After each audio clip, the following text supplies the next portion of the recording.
நேற்று ஆகஸ்ட் 22ஆம் தேதி தமிழக வெற்றி கழகத்தின் தலைவர் எனது அருமை அண்ணன் விஜய் அவர்கள் அவருடைய அரசியல் கொடியை வெளியிட்டார். அந்த சந்தோஷத்தை கொண்டாடுற விதமாக என் சொந்த ஊரான மதுரையில் அந்த கொடியை எடுத்துகிட்டு விஜய் அண்ணா பேருக்கும் அந்த கொடியை மீனாட்சி அம்மன் காலடியில் வச்சு பூஜை பண்ணி அபிஷேகம் பண்ணி மறுபடியும் விஜய் அண்ணாக்கு கொண்டு போய் கொடுக்கலான்ற ஒரு ஆசையில் இங்கே வந்திருக்கேன். உங்களை சந்தித்தது ரொம்ப சந்தோஷம். பொதுவாக இன்றைக்கு ஆட்சி செய்த அனைத்து முதல்வர்களும் தங்களுடைய முதல் அரசியல் மேடையாக இருக்கட்டும் இல்லை மாநாடாக இருக்கட்டும் மதுரையில் தான் தொடங்குவாங்க. ஏன்னா இந்த மதுரைக்கு அவ்வளோ பெரிய மாபெரும் சிறப்பு இருக்கிறது. ஒன்று மீனாட்சி அம்மாவோட ஆட்சி அண்ட் மதுரை மக்கள். அரசியலுக்கும் சரி சினிமாவுக்கும் சரி மிகப்பெரிய ஒரு பந்தம் இந்த மதுரை மண்ணில் நிறைய புதைந்திருக்கு, நிறைய ஹிஸ்ட்ரி இருக்குது. ஸோ அப்படிப்பட்ட ஒரு புண்ணிய பூமியில் விஜய் அண்ணாவோட தமிழக வெற்றி கழகத்தோட கொடி இன்றைக்கி மீனாட்சி அம்மா அருளால் ஆசி பெறணும். இந்த மதுரை மக்கள் மட்டும் இல்லை, ஒட்டுமொத்த தமிழர்களும் அவருக்கு ஆதரவு தெரிவிக்கணும்னு கடவுளை வேண்ட வந்திருக்கு, மீனாட்சி அம்மனை வேண்ட வந்திருக்கேன். சினிமா நடிகர்களுடைய அரசியல் பிரவேசம் இதை எப்படி பார்க்குறீங்க? இது வித்தியாசமாக நீங்கள் பார்க்கக்கூடாது. நடிகர்களை தனித்து பார்க்காதீர்கள். அவர்களும் குடிமகன்கள் தான். எல்லாருக்கும் அரசியலுக்கு வரலாம். எல்லோரும் ஓட்டு போடுறவங்க எல்லாருமே அரசியலுக்கு வரலான்னு தான் நான் நினைக்கிறேன்.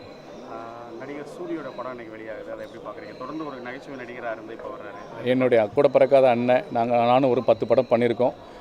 கிட்டத்தட்ட 25 வருஷ போராட்டத்துக்கு அப்புறம் கருடனில் மிகப்பெரிய ஒரு ஆக்ஷன் ஹீரோவாக ஜெயிச்சிருக்காரு. ஒரு பரோட்டா சூர்யா இருந்தவர் இன்றைக்கி சொக்கன் சூர்யா மாறி இருக்கார். எனக்கு மிகப்பெரிய சந்தோஷம். கிட்டத்தட்ட வரக்கூடிய திரைப்படங்கள் மதுரை கதைக்களமாக வச்சு வர்றதை நீங்கள் எப்படி பார்க்குறீங்க? இல்லை, எல்லா களமும் வருது. இப்போ சென்னையும் வந்துட்டுருக்கு. மதுரையில் நிறைய கதைகள், சொல்ல வேண்டிய கதைகள், இன்ட்ரெஸ்டிங்கான கதைகள் நிறைய இருக்குதுன்னு நினைக்கிறேன். இந்த கதைகள் நிறைய பேருக்கு பிடிக்குதுன்னு நான் நினைக்கிறேன்.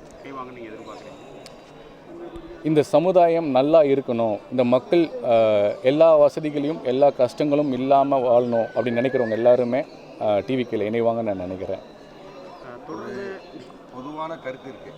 வெறும் இளைஞர்கள் 18 வயசுக்குள்ளப்பட்டவங்க தான் இங்கே இருக்காங்க, மற்றபடி யாரும் அங்கே கிடையாது. ஒரு பெரிய ஆளுமைனா விஜயை தவிர அங்கே வேறு யாருமே தெரியாது கட்சியில் சொல்லக்கூடிய அளவுக்கு. அப்படி இருக்கிற பட்சத்தில் அவங்க எப்படி நாட்டை ஆள முடியும்? வெறும் சின்ன சின்ன பசங்களாக இருக்கிற கட்சிங்கன்னு சொல்லி மக்கள் முன்னிலையில் இல்லை 50% உண்மை தான். சின்ன பசங்கன்னு சொல்ல முடியாது. இளைஞர்கள் எல்லாருமே இருக்காங்க. கிட்டத்தட்ட 40 வயது வரைக்கும் கிட்டத்தட்ட இந்த அண்ணன் கட்சி இப்போ ஆரம்பிக்கல. நற்பரிமன்றம் ஆரம்பிச்சது 2009க்கு மேலே. 2009லேருந்து மக்கள் இயக்கமாக மாறி இருக்கு. இன்றைக்கி அரசியல் இயக்கமாக மாறி இருக்கு. நிறைய 40 வயது கடந்தவர்களாம் இங்கே இருக்காங்க. நிறைய ரசிகர்கள் தொண்டர்களாக மாறி இருக்காங்க. கண்டிப்பாக போக தானே தெரியும். அதனால் எல்லா அரசியல் கட்சிகளும் முன்னாடி பார்த்தீங்கன்னா இளைஞர்களாக தான் இருந்திருப்பாங்க. ஸோ அரசியலுக்கு வந்துட்டாலே பல்வேறு இழப்புகள், பெரிய பெரிய போராட்டங்கள்லாம் சந்திக்க வேண்டியது. கண்டிப்பாக விஜயகாந்தோட மண்டபம், அவருடைய சொத்துக்கள்லாம் என்னாச்சு தெரியும். அந்த பயம் விஜய்க்கு இருக்கா? நீங்கள் பேசின அளவுக்கு இல்லை அந்த அளவு தைரியமாக தான் இருக்காரா? இல்லை, பயம் எல்லாருக்குமே இருக்கும். அது பொறுப்புள்ள பயம். மற்றபடி தயக்கம்லாம் கிடையாது. அவருக்கு தெளிவாக ஒரு 3-4 வருஷம் யோசித்து ஒரு தெளிவான முடிவு எடுத்திருக்காரு. நான் பர்சனலாக அவரோட பழகினதுனால தெரியும், அவர் எந்த ஒரு முடிவு எடுத்தாலும் ஆழமாக சிந்திச்சு தான் முடிவு எடுப்பார். ஆனால் பிரச்சனைகள் வரத்தானே செய்யும். அதுக்காக பயம்லாம் கிடையாது. மதுரையிலிருந்து சென்று நடிகராக ஒரு அரசியல்வாதியாக பிரவேசித்த விஜயகாந்த் இந்த படத்தில் வரக்கூடிய படத்தில் இருக்காருன்னு சொல்லிட்டு இருக்காங்க. அதை எப்படி நீங்கள் ரொம்ப சந்தோஷமாக இருக்குது எனக்கு. விஜயகாந்த் சார்னால அவர் ரசிகர் மன்றத்தில் இருந்திருக்கேன். அவர் ரொம்ப பிடிக்கும். நான் விஜயகாந்த் சார் நிறைய பேருக்கு இன்ஸ்பிரேஷன்.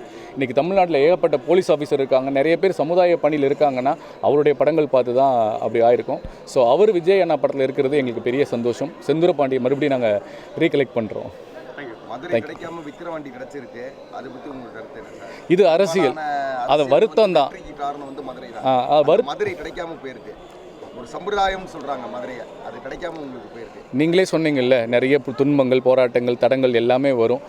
அதை பொறுமையாக அறிவுபூர்வமாக அதை கிடைக்கிறத ஏற்றுக்கிட்டு அதில் என்ன பெஸ்ட்டை கொடுக்க முடியுமோ அதை நம்ம விஜய் அண்ணா கொடுப்பாருன்னு நான் நம்புகிறேன். நன்றி, வணக்கம்.